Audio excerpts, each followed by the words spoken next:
Hello, everybody, and welcome to another amazing episode of the Misfit Toys comedy live stream. Can I get some snaps? Can I get some jazz hands? Yes, yes, yes. Not only are here with Skittles, we have Ritu Tirthani. Did I say it right? Wow, Iggy, I'm impressed. Yes. And Ashley Gutermuth. Hey! Yes. Oh my gosh. So you are the two winners of two separate comedy competitions.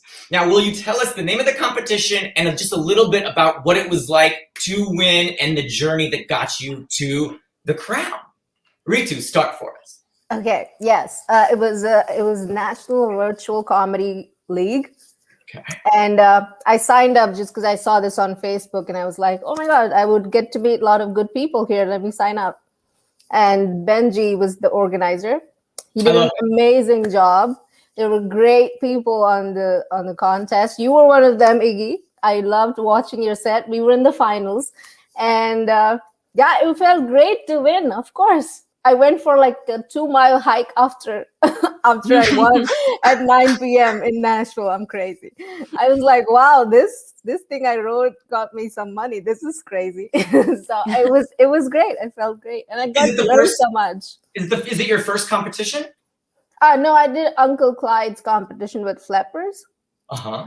But yeah, it was kind of the first win, I would say. Yeah. I love it. Congratulations. Well deserved. Well deserved. Thank you. Appreciate it.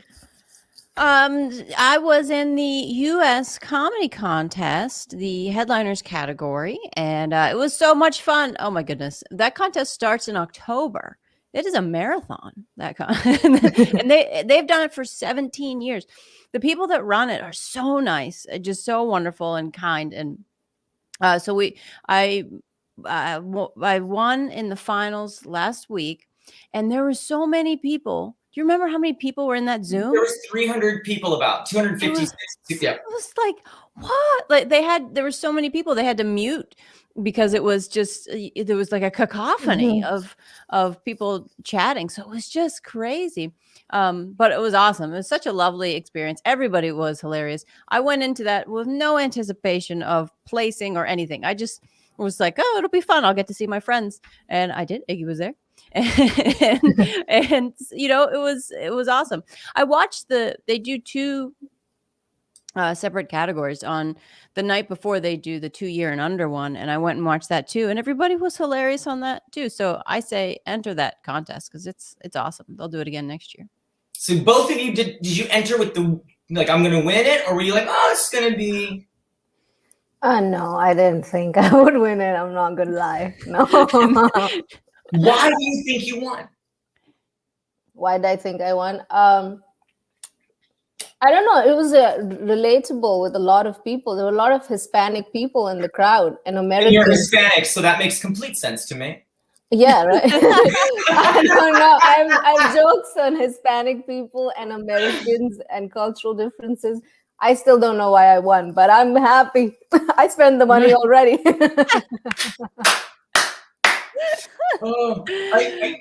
So for those that don't know you or don't know your comedy, tell us a little bit about yourself, Ritu. About me, I am. I moved to the U.S. 5 years ago, and I started doing comedy around 2 years ago, and my comedy is mostly about Indian and American cultural differences and my bad dating life, which I suck at, and I'm single forever. But I still love it because I get to write so many jokes about so many Matthews I've dated. And what else do you want to know about me? So do you relate to other Indian American or Indian comics that have moved to America? Or I don't know. Like, do you find you tell me? Do you relate to some other American Indian comedians at all, or do they resonate with you? Are you inspired by them, or not? No, I'm inspired by a lot of American comics, I would say. Indian comics, it's a lot of Indian jokes that, and I did a show for my people and nobody laughed. So my jokes do not go good with Indian people. So I guess Americans are easy to like, they laugh easily. I don't know. I woke up at 6 a.m. and I did a show for all Indian people with a lot of Indian comics from India. And they introduced me so nicely and I bombed and I was like, okay, this is embarrassing. I just don't know. So I think Americans are easy. I'm not going to move back. Oh my gosh. Ashley, same question. For those that don't know you or your comedy, how would you describe yourself and your comedy, your point of view? So my comedy mostly revolves around a couple different aspects in my life. I obviously I don't look traditionally feminine, and I'm never it's really subscribed to those kinds of ideas. I grew up playing sports and watching and absorbing comedy from very, very young. And so it sort of revolves around that, people's perceptions of me, revolves around me being married and, the life that comes from that. My husband's in the military, so we move every 2 years. So the things that come from, never staying in one place. So there's a lot of that, but it's just, it's a lot of things that kind of annoy me, things in relationships and ridiculous things about me. I'm a fairly happy but intense person. I run every day. I've ran every day without missing a day for 6 years. I run at least a mile a day. I run 4 miles a day now. Wow. I haven't missed a day in all that time. And I also pick up litter while I run. I've done that for over a year. So whenever I whenever I run, I carry a backpack and I pick up trash, and then I post pictures of it and try to say something funny about it. And, but I've picked up over 300 pounds of trash just in the last year. So so there's stuff in about that, about how like, when you hear that, you think, oh, that's really neat. She picks up garbage. That's nice. And she exercises. But behind that is a bananas person that has done that every day without missing it. Like there's something going on. So, just trying to figure all that out, Yeah, I love it. I absolutely love it. Oh, it's time to breakfast and BITCH. What is bizarre, ironic, terrifying, crazy, and hard about life right now, life for you? I'm sure that with everything going on, there's so much, so I know it's hard to choose. But Ritu, tell us, breakfast and BITCH. Okay, all right. Well, I had egg tacos for breakfast. I've started making scrambled eggs with Indian spices. Lovely. And I just I learned this 2 weeks ago, and I've been eating that regularly for 2 weeks. I know myself, I'll get sick of it after a month, and then I'll never look back. So, but yeah, that is what I ate. And what else? What do I want to bitch about? Oh my God, I thought that from moving from India to America would be an upgrade, right? Yeah, it should be an upgrade. I mean, I'm moving to a rich country, right? But I still cannot afford assembled furniture. Yes. I had to buy unassembled furniture again from Amazon 3 weeks ago, and I am sick of that stupid desk. I hated putting it together. And it's COVID. I cannot even invite anybody over to help me. Oh my gosh. Oh my gosh. I love that Ritu's standard of living is I can afford assembled furniture. Oh yeah, that is exactly, yes. Oh my God. So Ashley, your turn. Oh, Cassie McNeil, what's up? Hi, Casey. Lovely to see you. Well, since we're sharing what we have, I don't eat breakfast. I usually don't eat until the afternoon. Again, there's something going on. I usually I wait until after. I don't eat before I run, and I usually my morning goes. I write for a while, and then I run, and it takes me about an hour to pick up the trash, and then I can eat. But I will tell you that your eggs sounded nice. I would eat those in the afternoon. Yeah,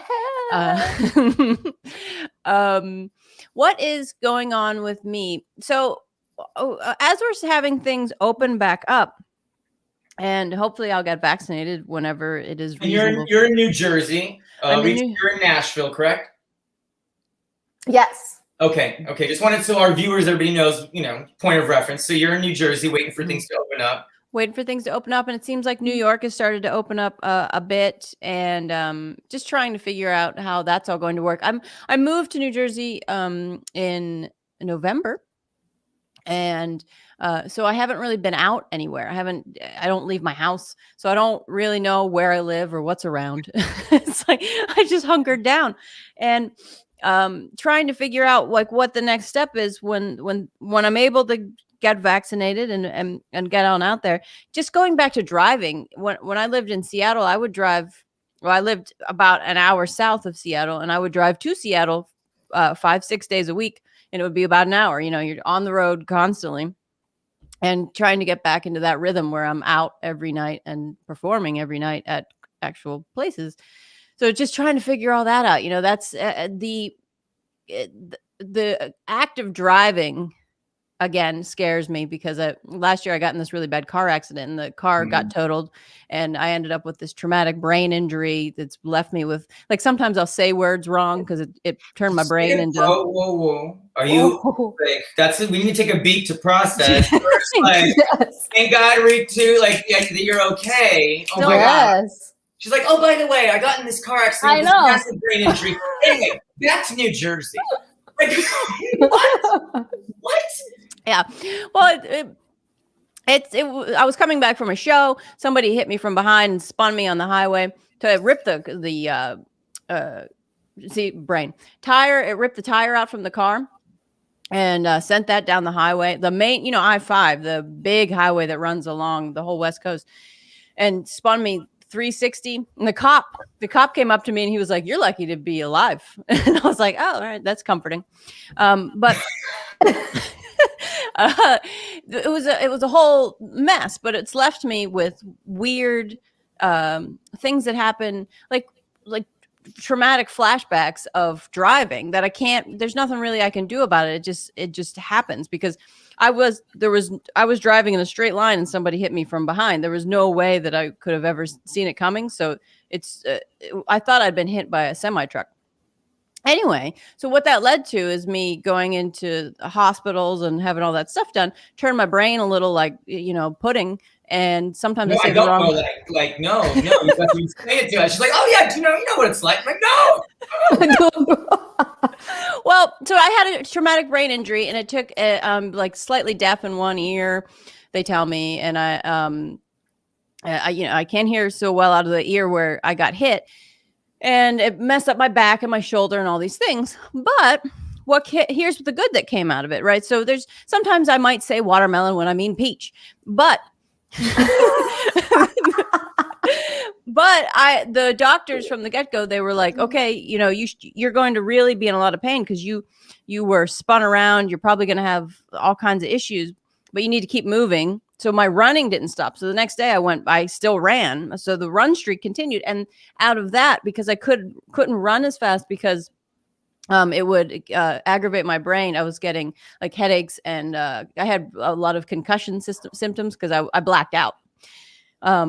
So because of that, I started picking up trash because I couldn't run as fast. So I thought, oh, what else can I do? So something good came out of something really terrible, but it's probably, there's symptoms of that I'm going to have to live with forever. But, so this is fun.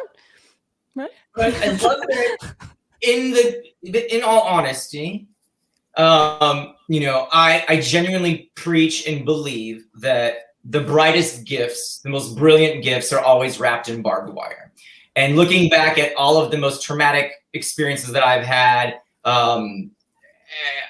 were, in hindsight, some of the greatest gifts. And the fact that it has caused you to forcefully slow down and be more present and be more observant and really bring you into the moment, which is what so many people are trying to do, and you just do naturally in a way. I mean, yes, that is, of course, it's horrible, but to find that silver lining, to find that blessing of, oh, now I'm more present, and the way that you did it is now I'm leaving the world a better place is really amazing. It's really amazing. Yes. Well, you're very kind. What you're saying, what's terrifying? What's terrifying for me is going out and driving all the time. Again, getting back into that again, where it's you always like look behind to see if they're coming. Yeah, just like is that kind of like a thing? Like you have this like weird PTSD where you're like, well, I mean, I haven't driven in like a month anyway, because I don't go anywhere, but still, like, I can't really sit for that long because my shoulder, from the way that I was whipped around,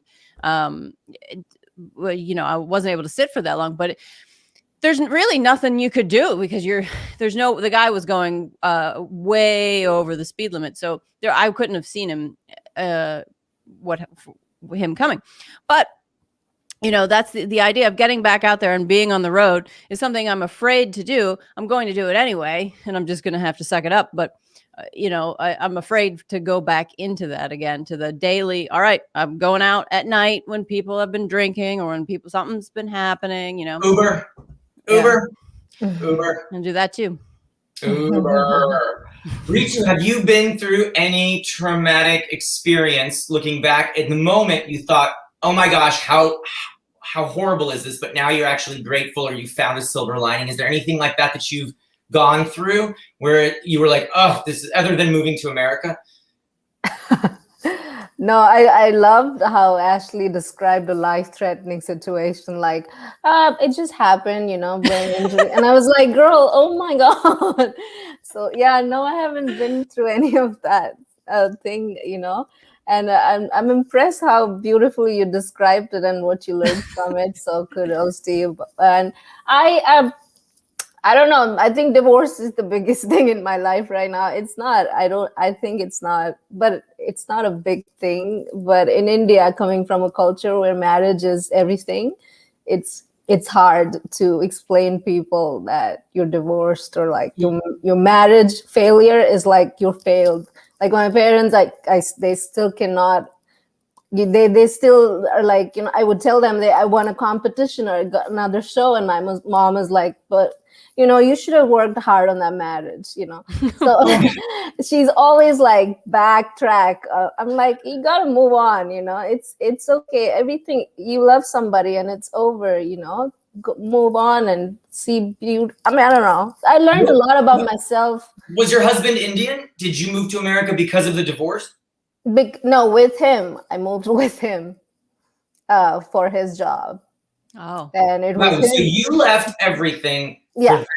Yes, it was his dream. America was his dream. I didn't want to leave India. I loved being comfortable. I loved being around my family of 1,000 people, always like together eating dinner. And it was. Tell us a little bit about life in India before you came to America, because I know myself, like my first Indian experience was with Milu Karp, who I took as my homecoming date in high school. And I walked into her house and there were all these deities, and I had never seen anything like that before. And I wore this just for you, a little Ganesh. And so I remember, and she was like going around and explaining, we went to the Olive Garden, and at the Olive Garden, she was like, explain to me, this is who Ganesh is. And over there was, Kali. And I had never seen, I didn't know anything about Indian culture. I was So tell us a little bit about what it's like. What is life in India, and which part of India? Because India is a big country.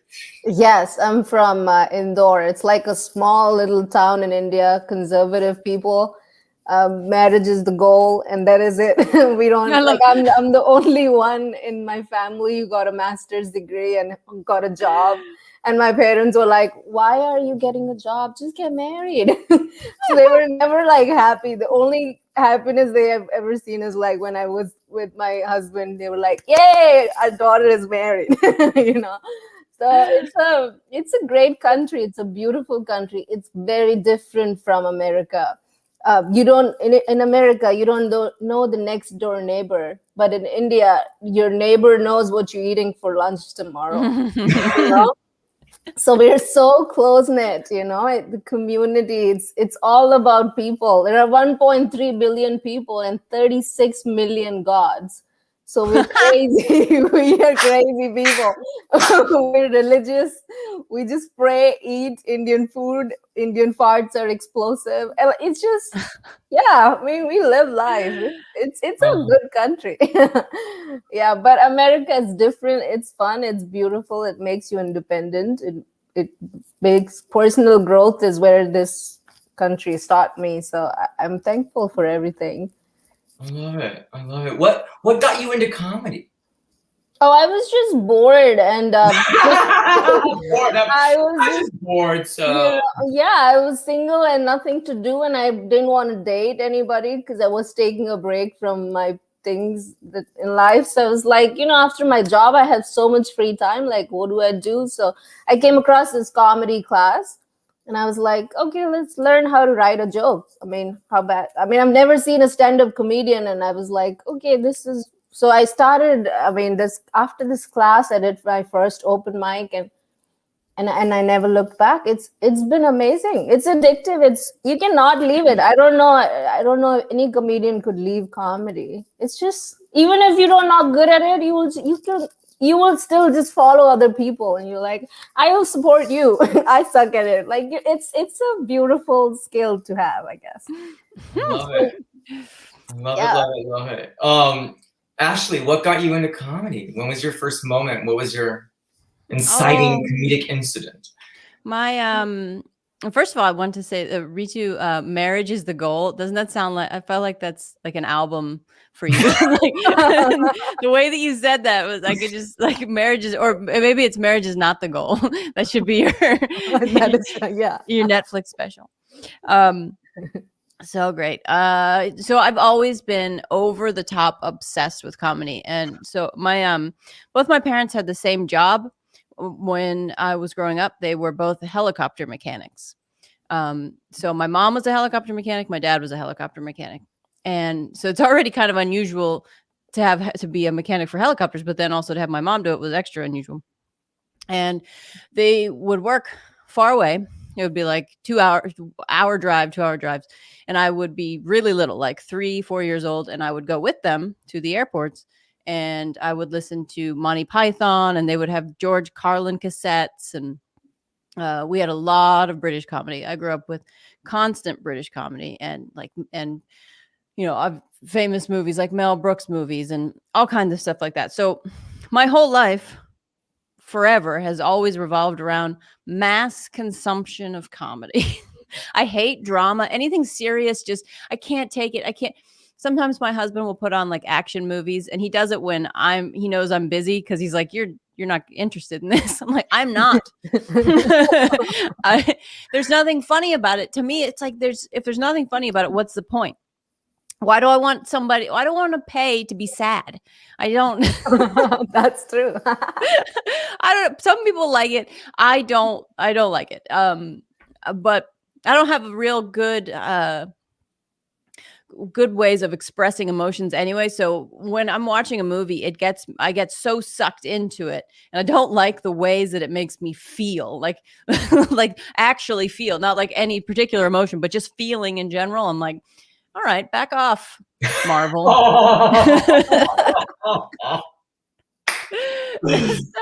So just super interested. One of the first things I did, I was do you guys know what Toastmasters is? Yes. We'll explain to the audience in case they don't. Okay. So Toastmasters is a speech giving class that is usually reserved for business professionals that are afraid to get up in front of people, and they want to be able to excel in the business world by learning how to give speeches. And when I was 17, you're supposed to be 18 to join, but my mom was in it, and I used to go with her. And so I was 17, and then I would get up and I would they would let me give little impromptu, riffs, basically. And I love Eddie Izzard. Oh, yes. Absolutely. Yes. Have seen Eddie several times. Love her. So used to got up in front of these like 40, 50-year-old, bankers. And I'd be like, Eddie impersonations, like, oh, Darth Vader. And they loved it. They sent me to a competition, and that was super fun. They loved it. like 3 times. For 3 times they loved it. And then they were like, Ashley, we need you to follow the book. And I was like, no. Not going to happen. So I stopped doing that. But I've always been obsessed with voiceover work. I've been to, have you ever been, there's a funny thing. So I trained to do voiceovers. I haven't done that many, but I have a demo and things like that. But one of the reasons why I don't do that many is because I typically live on military bases, which are very noisy. And a lot of the recording is done at home. Anyway, that's a side point. There are voiceover conferences, which are amazing because you meet people. Like I met the guy that does the voice of Porky Pig. And he will say, say things in Porky Pig's voice, or he'll teach you how to do, to go to a conference where there's all. You gotta do a voice for us. What's your favorite? Give us a voice. Give us. My voices aren't. They were just straight up. Like I'll send you. I should send you my demo so you could hear. No, just give us. Just pick something off of your table and just read us the instruction label of whatever. Just give us a voice. It's basically just my voice. From my demo, there's one, the one that I liked. It was with 1/4 moisturizing cream, Dove is different. it's just that kind of thing over and over. You were both like, oh yeah, my skin, yeah, I mean it. So the whole idea of a voiceover reel is to show like different range of things. So there's another piece on my reel that is like, you know what I really want? A pair of jeans that fit. And I'm like, I'm just like, okay. So obsessed with comedy. I wanted to do and still want to do funny voiceover stuff. I have always been, super silly. I remember being in elementary school when Pizza Hut came out with the mozzarella in the crust. They put cheese in the crust, and they had a big commercial that said, I've been to the edge and back. And in 5th grade, I got up on the desk and did that in front of the whole class and was just like, nailed it. Yeah. Just whatever funny, silly thing I could think of. And, always, I'm sort of like a weird mix of absolute rule follower and class clown. Like totally will screw around and love that. So. I totally see that. I totally see that. Does your family support you, Ashley? Does your family support you, Ritu, in comedy? Oh yeah. Now my mom is like, yeah. Now in India, comedy is growing now. So now she started understanding. She's like, it's not a bad thing. Are you ever gonna get paid for it though? You can be like, yeah, I did. Yeah, that one time, exactly. So I was like, I don't do this for money. It's just to learn something new, and it's a challenging thing. So I tried to explain her, but she's like, no, we are Indians. It's all about money, okay? It's hard. So they support it, but they're like, all right, stop doing free shows, okay? Do you have a side hustle? What's your side hustle when you're not doing comedy? My side hustle? Mm-hmm. That is, comedy is my side hustle. I have a real full-time job. So what's your main hustle? If comedy's your side main hustle, okay. I do hospitality sales. I do hotel sales in Nashville. Yeah, that's nice. My real job. Is that your real job? Like what? Now this is an interesting. I want to take this and let's unpack this. Mm-hmm. What constitutes as real job? So for you, define what real job is, and then we're going to give Ashley the question too. What does a real job mean to you, Ritu? A real job is something that'll pay my bills. Okay, so it pays your bills. Would you? Yeah. Would you like comedy to be the job that pays your bills, or are you happy? Yes.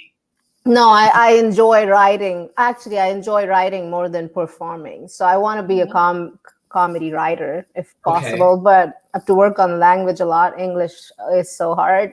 So, but I'm up for it. Yeah, comedy should be something that will pay my bills. I would love that. Once it pays the bills, then it becomes real. That's what you... Yeah, I think so. Okay, yeah. Okay. Ashley, is your family supportive? And then unpack what does a real job mean to you?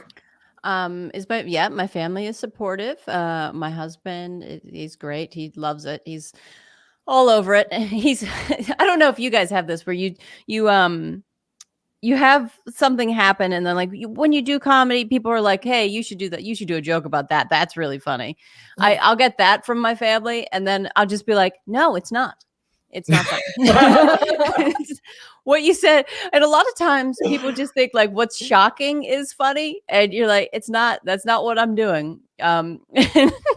So like my dad will do that all the time. He'll be like, Ashley, you need to do a bit about this, and I'm like, no, I don't. Nope.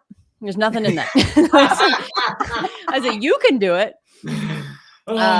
So yeah, they are supportive. And then what is a real job? It's funny when you say the words real job, doesn't it sound miserable?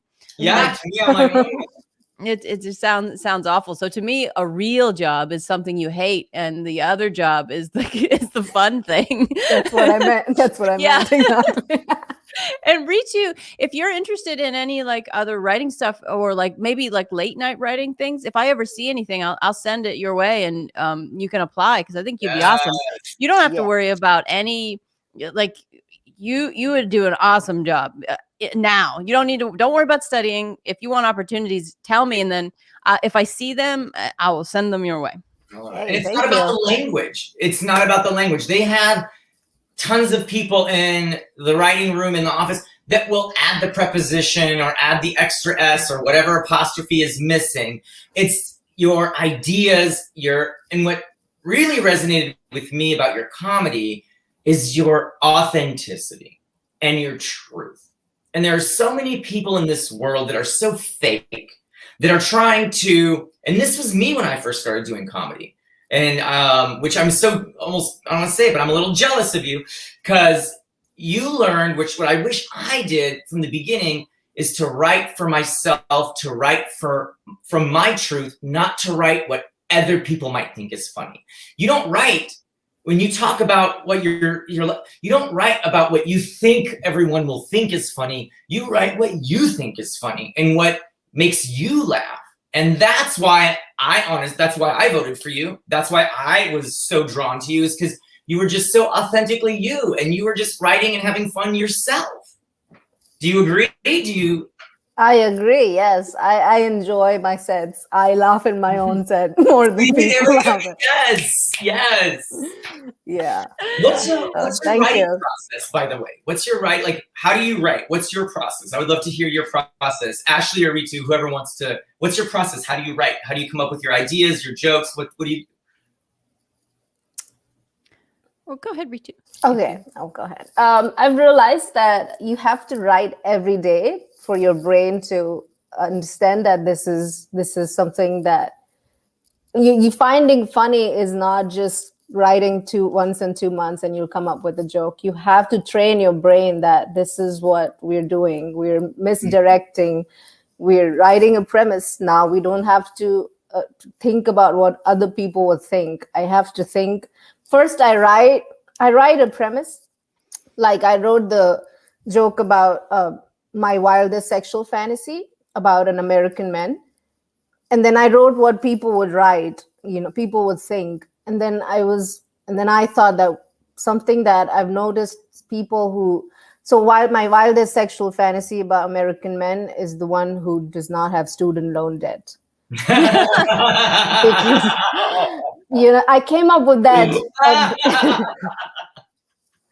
Yeah, I've dated all of these people who have student loans. So I was like, what is my wildest fantasy? To date somebody who does not have loan. It's not possible in America. It's so hard to find anybody with no debt. Yeah. And then I just added a word, sexual fantasy, just to trick other people that she's going to say something sexual, but I'm not going to. So which came first, the sexual or the debt? Debt came first, and I was like, wildest fantasy does not, go. Wildest sexual fantasies. When you're thinking that she's going to talk about big dick or something that she is drawn to as an Indian woman, but I would say something that you didn't think, and that's when laughter comes. So I love this, and I want to make sure that everybody who's listening understands. What you started with was your truth. I'm looking for someone without debt. Yes. And then you thought, how can I misdirect them? But you started with your truth. And that's something that I really love about you and your comedy, is that you can tell it always starts with truth and then it goes, because most people will start with the sex and and then try to find the truth that way. And I love that you write that way. So yes. Ashley, tell us about your process. Well, there's a couple different things I do. One is obviously, like everybody else, as soon as an idea comes into your head, you have to write it down. You cannot wait 3 seconds. You have to write it down. Is that the accident, or is that you in general? Me, and even before the accident, I knew that if you don't write it down, you will forget it. And you write it down, not just like one word, you write down like a whole sentence so that you have the whole idea of what's going on.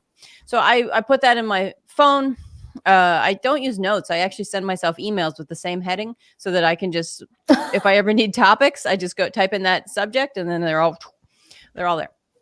But the other thing I do is I get up every day and I write for 2 to 3 hours. Repeat that again. So if anyone who's listening, you write for 2 to 3 hours a day. Yeah. So some of it's not all brand new stuff. It is a restructuring. It is, I actually always start with brand new stuff. I use the same type of notebook. I'll show you. It looks like this because I like this notebook. It's not too big and it's not too small. And I go through those and I start with something new every day. And if there's something if I'm just like, oh, I can't think of anything, I have an app on my phone that tells me what holiday it is.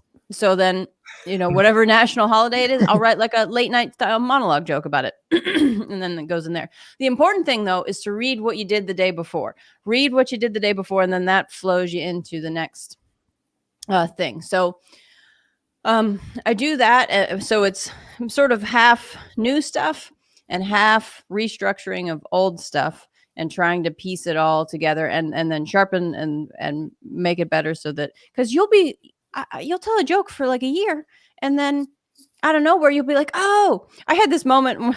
I had this joke about how my aunt kept a turkey in her refrigerator for 20 years.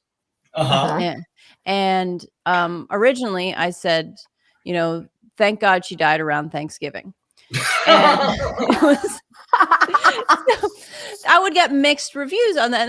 And then I just remember waking up in the middle of the night once and I was like, oh no, the turkey is still alive. So I said, my aunt kept a turkey in her refrigerator for 20 years. I didn't even know turkeys could live that long. So then I can say the Thanksgiving thing. And it's just crazy how, you can think that something is completely done and it's never completely done. So I will do that.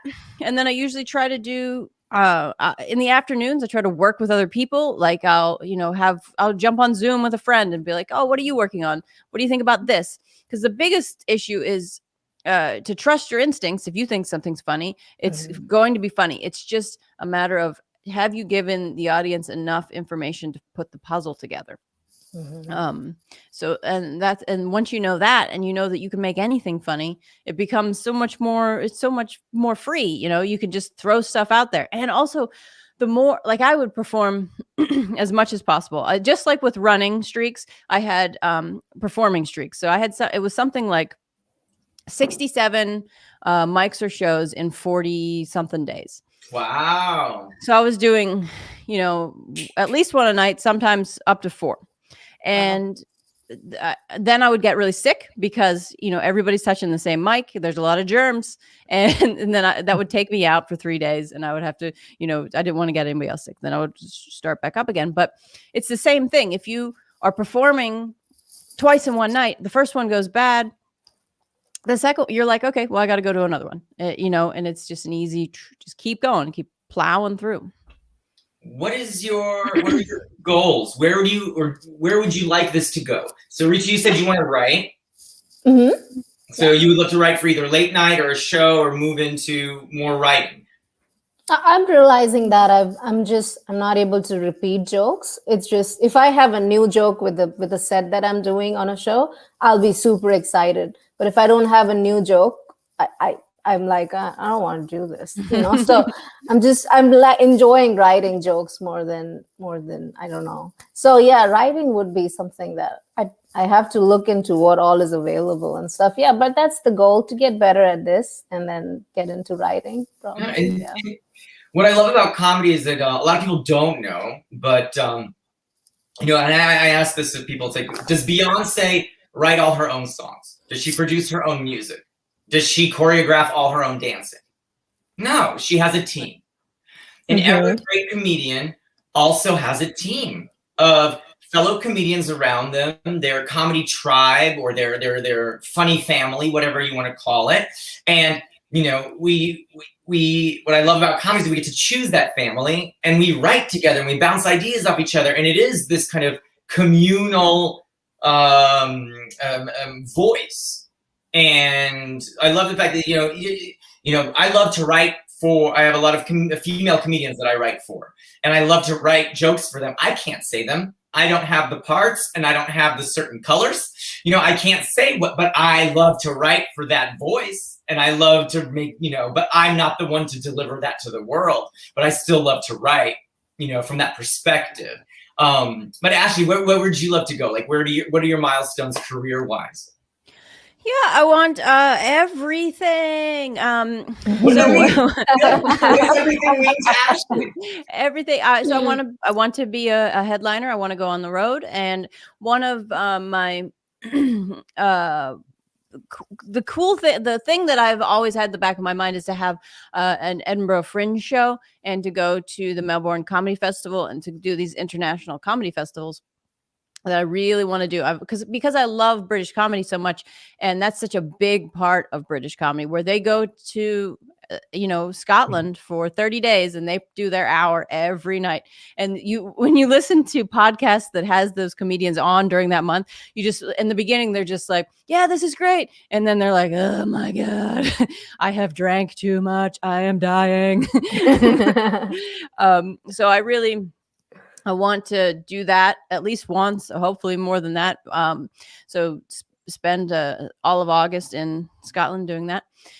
And there's some shows that I don't know if I'll ever get the chance to do them, but I really like panel shows. I like UK-based panel shows. There's a show called Taskmaster in the UK, and it is amazing. It is so hilarious. The people that run it are so funny, and they take comedians and then they put them up against challenges against each other to try to figure out what seem like impossible puzzles, and then they watch the comedians just slowly just die. One of the challenges was paint a picture of a horse while you're on a horse. It's just too much bouncing, so there's just a lot of silly stuff like that. I love silly things. I love growing up. I loved Weird Al. I know song lyrics. I only know the Weird Al lyrics. I don't know the actual lyrics. So lots of popular songs, that's where I knew them from, because I obsessively listened to Weird Al. And I love his attitude, where it's just like he's not being a jerk to anybody. He's not, eat it. Anything. Eat it. It's just like fun, light stuff. And I really like to be silly and do stuff like that. So that's where I'm trying. I also like late night writing. I would love to write on a late night show at some point. I've I've sent some packets, and it's time for a new female late night. Yeah, just launch that. Why, we're at the day and age where it's like, okay, it's time for us to start our own late night and have the boys write for the women. And I think it's time. I think it's time. Speaking of women, strong women, time for the monologues. Strong women in your life, mother, grandmother, auntie. What were some of the greatest lessons that the strong women in your life have taught you that you would, or wish you did, wish that you could have told your younger self, or that you still, live by today? What do you? I look up to my mom. She gives me a hard time a lot, but I love her. I think she's cool. Like, she's been housewife since she got married, but she still had a side hustle. She would go and get stuff from small shops and then go and sell it to the bigger shops and make some money in the middle. Nobody told her to do that, but I was always with her on the scooter. And I was like, why are you doing it? Drug dealer. You can say drug dealer. Drug dealer, kind of. Yeah, Indian. Exactly. You know, she bought a stone and yeah. So she would do this all the time. And then she's like, just never, like, find something you enjoy doing. Don't do it for money.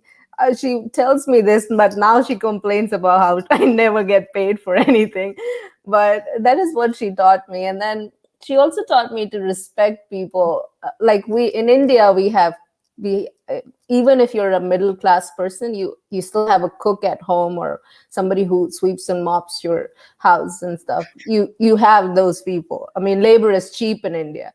So, she taught me to always look at, the cook used to come at my place and she would tell me to always see her how fast she does her work and how professional she is.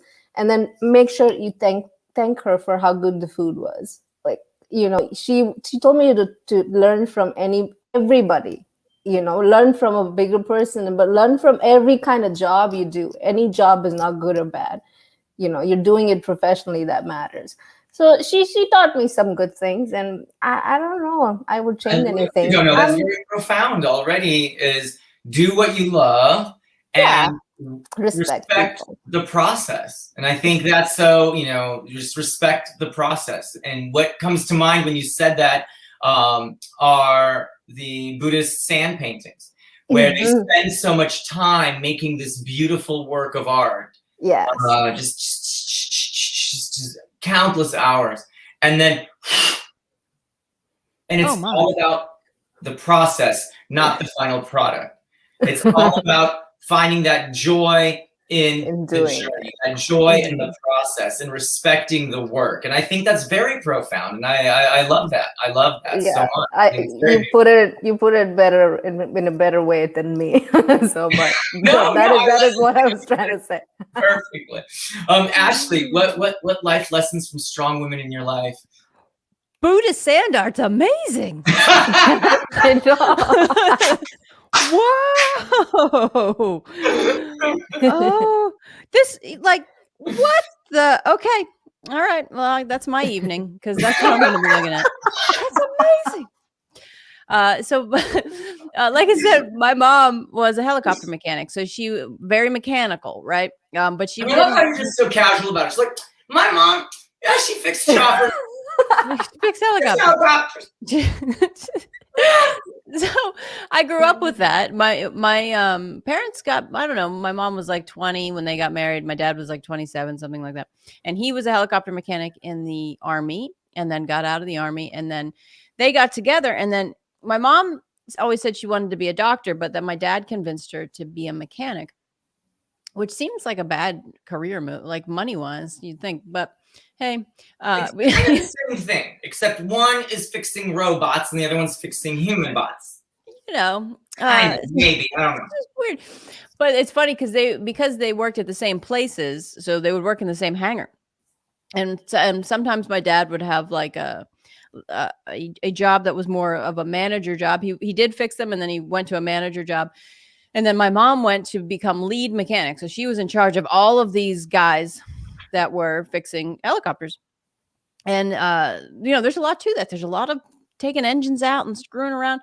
And I don't think she particularly liked mechanical stuff, but she definitely hung in there with all the guys. I never thought that women could do anything differently. And in fact, it annoyed me. Like when I was growing up, I wanted to play ice hockey and I wanted to play football, and I would play football with the boys, but I couldn't do it on the actual team because they wouldn't let girls on, and it drove me nuts because I was better than a lot of them. And so when I had my mom, who had this job that I've never seen another female helicopter mechanic, let alone a husband and wife team. Now, granted, they're divorced because you can't work in the same place for, where you go home every day together and you go to work every day. It doesn't work. But so I always it was a given to me that I could do anything that a man could do because I could see it all. My mom came home covered in grease You know, it's like this is fine, normal. So I'd say that, yeah. Oh my goodness. Oh my goodness. Would you read this in your voice, please, Ashley? Oh my. Could you please read this for us? In my voiceover, can Mm-hmm. you shout out my terminally ill grandmother who was diagnosed with stage 3 ligma 3 days ago? Oh, I'm so sorry. Needs some serious cheering up after her helicopter bucket list trip fell through due to COVID. Oh, I'm so sorry to hear about your grandmother. Please give her all of our hugs and love. Yes, let's send grandmother some love and some snaps. Yes, Robski. Yes, yes, yes. Oh my goodness. It's, trust me, the helicopter thing, not always a great thing. Like, I was in Hawaii and I thought, oh, let's get on a helicopter. Crazy storm, and it started leaking, and it was like a little mosquito compared to the mountain. And sometimes it's like the helicopter. I was like, I peed myself. I was just like, I was terrified. I was like, okay, that's it. I'm gone. It's over. I was such a little girl. I was like, oh my god, oh my god, oh my god. Like, it was very terrifying. It was very, very, very, very terrifying. Oh my goodness. Oh my goodness. Green Room Chronicles. Have you had any funny, bizarre, ironic, terrifying, crazy, or hard moments behind the scenes in the green room backstage when you were performing or pre-performance? You know, I spend a lot of time backstage, like just standing there and waiting, like, because or I'll do I would do things like wall sits, or I'll do push-ups and things like that. So people will come back and they'll be like, "What's going on?" Actually, Cassidy Stanings played football, wrestled on her school team. Yes, yes, yes. Awesome, love it. I wish they would have let me do that. I ought to tackle them. I'll go back in time. I don't know if they'll let me now, but I'll check into it. But I always also like to stay near a bathroom backstage because I'm always just like, oh, all right, go back. Have you guys ever, this is funny. Have you ever been backstage after a show and then you go to the bathroom and then the people from the audience are in there talking about the show? Oh my god. Yeah. There's this one time, like it's happened a few times, but one in particular, I was in like the stall, so they didn't see me. Otherwise they would have remembered me. I hope anyway. And they said, you know, tonight the women were funny. And I was like, yeah. That was good. Oh my goodness. I'm trying to think. What was the green rooms? Ritu, tell us when you performed or any. Right now, the green room, I guess, is the bedroom and the living room. But when things were open, tell us about your some of your first moments or club experiences in Nashville. I don't know. The first open mic I signed up for, I showed up and I was looking for the sign-up sheet, and this guy was like, "You comedy? Yeah, you." And I was like, "Yeah, with this face, I know that's the last thing you can think of, but I want to try it. Let me try it." And the same thing happened with the Zoom mic. I did the Zoom mic, and this guy was like, "Have you ever written a joke?" I was like, why is this face so IT support? Like, why can I not do comedy? Why is this, it's so weird. So I get that expression a lot. Even if I go on stage, they all have like, just don't cry on stage. Don't be funny. It's fine. Just don't So I get that facial expression a lot. Like, she's not going to be funny at all. So yeah. And initially when I started, I heard, I never used to network enough or say hi to comedians. I was understanding what comedy was. So I was not focusing on networking or anything. But I was leaving a mic where I bombed really bad. And these two guys were like, "Oh, we were just talking about how women are not funny," and your name popped up. And I was like, what jerks. That is so bad and rude. I was like, "Are you serious? You've never said hi to me. This is the first thing you say to me, really?" But the good thing that came out of that was I went home and I was like, you know what? I'm just gonna prove to them that this is what I love doing, and I'll get better one day. It has to be. And I performed on the same stage with these two guys, and they were both like, "Hey, I hope you forget what happened. You're great." And I was like, "That okay? I've achieved enough. All right, let's get comedy." I love it. I love it. Love it. Love it. Before we go, I would, is there anything that you would love to share for any other young comedians or old comedians that are starting out? That what would you share with any comedians that want to get into comedy or in the beginning phases of comedy who also want to win the crown? What does it take? With some inspiration, what would you say? Don't do it, or it's not worth it. Just trust me. what would you say, Ritu? I would say focus on writing more than putting so much pressure on how you're not funny or you're funny. Just focus on writing and make your set better, and don't listen to negative feedback from people. If you know you love it, you will get better one day. You have to, because nobody can stop you. If this is your passion, anything you do in life with your whole heart, it has to be good, So just focus on writing and being funny rather than probably networking or anything else. That will come later. It'll all come to you if it's meant for you. I love it. I love it. Ashley.